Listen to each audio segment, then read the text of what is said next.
Union of South Africa, which was ruled by a small white elite, and governments of exile of Belgium, Czechoslovakia, France, Germany, Luxembourg, Netherlands, Norway, Poland, Yugoslavia. They all sit together. Three-quarters of these countries are occupied. Three are colonies. They sit and say, this is the new world architecture. The only basis of enduring peace is the willing cooperation of free worlds in a world in which, relieved of the menace of aggression, all may enjoy economic and social security. Herr Hitler gave his answer. 10 days later, he attacked the Soviet Union. So the U.S. is, the Security Council has an unequal system because it gives the veto to some people. Now, the exercise of veto has been quite arbitrary. After the Cold War, between 46 and 55, the Soviet Union used it 80 times, and this dropped off to 26 by 1965. Then the West started using the veto, using it 115 times, as opposed to 15 by Russia.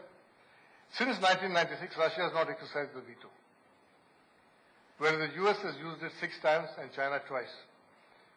This is presumably reflects the current world order. The composition of the Security Council is important. 4 out of the 5 are white nations. 2, China and France, were utterly defeated nations in World War II. 2, Britain and France, were colonial powers. France was under occupation. And the other 10 members of the Security Council are elected members of various regions. Now, I have written a paper on this and I've sent it up to the organizer.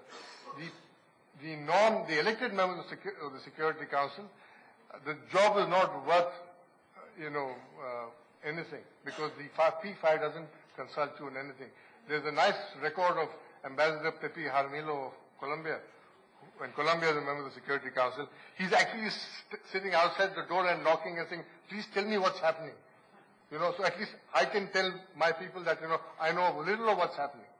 And that is the true state of the P5. They call the shots. So the P5 has to go. And the increasing irrelevance of the UN. Now what happens is, the Security Council said no to Iraq, but America decided to go.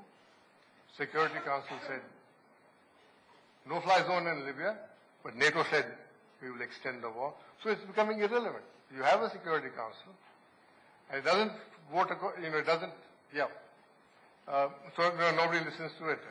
They do what they want. Clearly it's an unsatisfactory arrangement.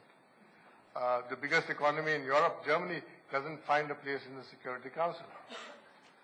On the other hand, 2 members, UK and France, you can't have Germany and say Western Europe will run the Security Council. So what needs to be done is abolition of the single veto. So you have a threshold of vetoes. In any decent club, nobody can exercise 1 veto. If you have a committee of 10, then you have to have a threshold of 3 to reject a new member or a new order. Reorganization of the multilateral institutions of IMF, IBRD and others to reflect new and soon-to-be realities. A new permanent membership for the Security Council reflecting the new economic and geopolitical realities. And in General Assembly, a country like India with 1.3 billion has the same voting weightage as Seychelles, which is 600,000 population. So, this also has to be changed to make it more democratic and reflective. Then we have to deal with the primacy of the US dollar. But as an Indian, we ask ourselves this question time and again, do we want to keep our reserves in yuan? I say, thank you very much, no. I'll keep my reserves in dollar because we trust God in the dollar, and that is how life is, But maybe as BRICS countries, we can start trading in our own currency. Why should Brazil and India trade in dollars? Why should India and China trade in dollars? And it's ridiculous, particularly when China gets a trade surplus and then goes and gives the money to America. So, it's better we trade in yuan and rupees. And the road ahead for BRICS is like communism. The ideology of the Washington Consensus has been a failure. Many think the world's 5 fastest growing economies, Brazil, Russia, India, China, and South Africa, must now become the basic building bricks of the new order. BRICS will only succeed when they strive for a full reform of the world system. Thank you very much.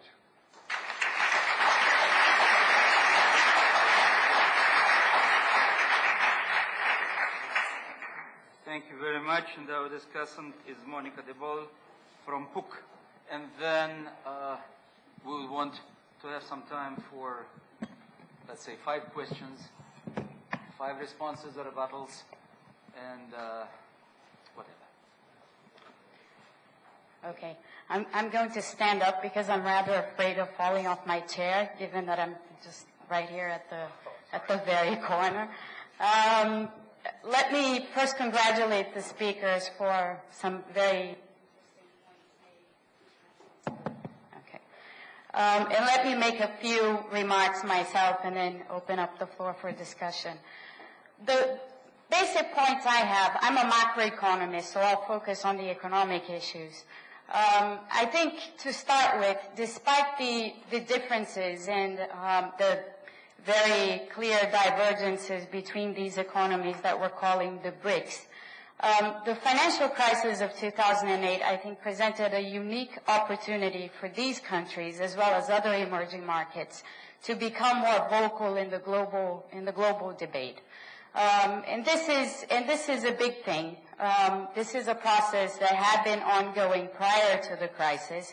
It was very much accelerated by the crisis, given that, governance in the advanced economies, this being political as well as economic governance, suffered a big shock. So we do have, a very unique opportunity to use.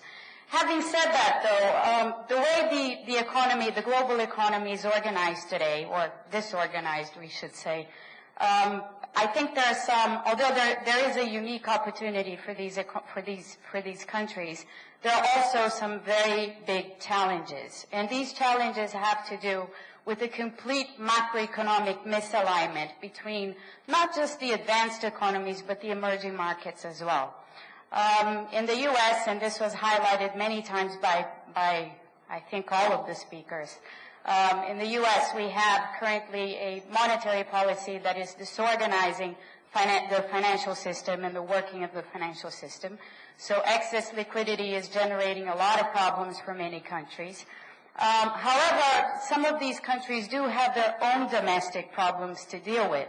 And the fact that the global macroeconomy is disorganized is leading to some opportunistic movements in some countries. Not all, but Brazil is a case in point where, despite the fact that there are problems that Brazil is facing that have to do with the global environment, there are also many problems that Brazil is facing that are due to our own policies and to our own disequilibria in this sense, economic disequilibria. So I think we have here a challenge, which is, in the case of many of these emerging economies, they're all undergoing a process of inflation. This inflationary process has to do with global factors, so it has to do with global liquidity, has to do with commodity prices being driven by global liquidity, but it also has to do with the fact that many of these countries have been very reluctant to slow down their own growth. And here Brazil is again a case in point, because it's been the discourse of this government that there is no intent to really slow growth, although there is an intent to combat inflation, and there's also an intent to not allow the exchange rate to appreciate so much. Well, these are conflicting policy objectives at this point. And I think, we are at a crossroads. We have to choose what we really want. And the way I see it is that there's in a sense, what we're seeing here is a trade-off between stabilizing in the short term to gain a more sustainable growth path in the medium term, versus, just following these very, very short-termist policies, whereas in the sense of maintaining the current growth rate without really thinking thoroughly about the structural issues that we're facing in many of these countries. So with that provocation, I would invite the speakers, if they want, to give their views on this. Thank you. I guess we can take 5 questions. The gentleman over there.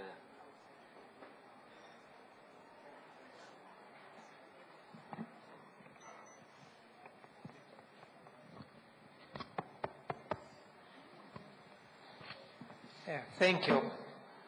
Professor Mohan Guruswamy, your data showed the importance that Indonesia and Mexico, for example, are going to have in the future, the growing importance. This morning, Professor Thomas also mentioned South Korea when he talked about the BRICS. So what I'd like to know is if you feel that, we know that Mexico and Egypt also tried to join the BRICS already. So what I'd like to know is that if you feel that other countries joining the BRICS now would make sense, or if it would just confirm Groucho Marx's phrase. Thank you. Let us take all the questions. Other questions? Please. I would like to draw your attention to the very important fact that Dr. Singh mentioned in his presentation. When discussing the future fate or, and prospects of reserve currencies, we should be very careful about predicting, disastrous scenarios for the US dollars, because, of course, for any country, it would be very great to see its debts depreciating because of depreciating national currency. But if United States allows a dollar to depreciate, then the first candidates to suffer would be American banks. So that would be not in the interest of American banks to see the demise of US dollars.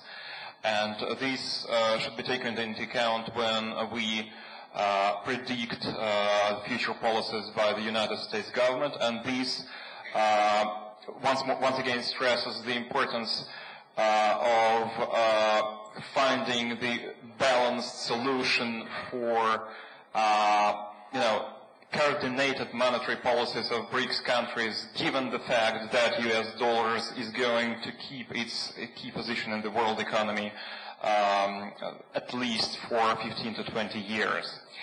And one more important thing, just a brief note on this discussion about inviting South Korea to the BRICS club. South Korea is a member of OECD. And that's it. It is not interested in joining any club comprising developing countries. So South Korea probably is not the proper candidate, but we should think about finding other partners to cooperate with. Thank you so much. Thank you. So one question, one comment. Any other questions?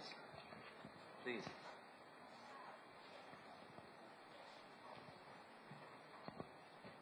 Well, we have not mentioned yet the WTO. I know that we've been a financial crisis and trade negotiations are not succeeding right now, but it's part of global economic governance as well. And I would like to see some comments on the prospects of WTO on the